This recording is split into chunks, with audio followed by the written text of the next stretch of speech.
Samarqand shahrida o'tkazilgan Yevropa Ittifoqi va Markaziy Osiyo davlatlarining birinchi sammiti O'zbekiston uchun muhim siyosiy, iqtisodiy va diplomatik natijalarga erishish imkoniyatini berdi. Sammitda ko'plab yo'nalishlar muhokama qilindi va yangi strategik hamkorlik hujjatlari imzolandi.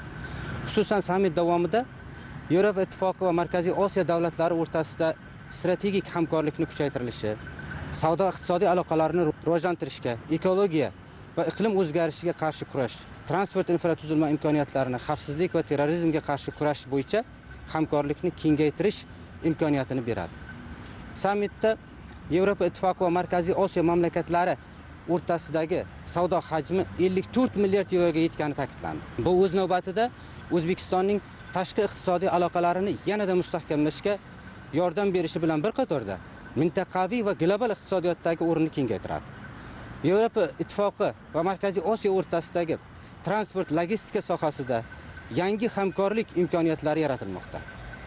Sammitda transport va xavfsizlik masalalari, jumladan yangi transport yo'nalishlari ochilishi va chegara nazorati bo'yicha muhim kelishuvlar amalga oshirildi. Bu esa O'zbekistonning tranzit imkoniyatlarini yanada kengaytiradi va uni mintaqaviy transport markaziga aylantiradi.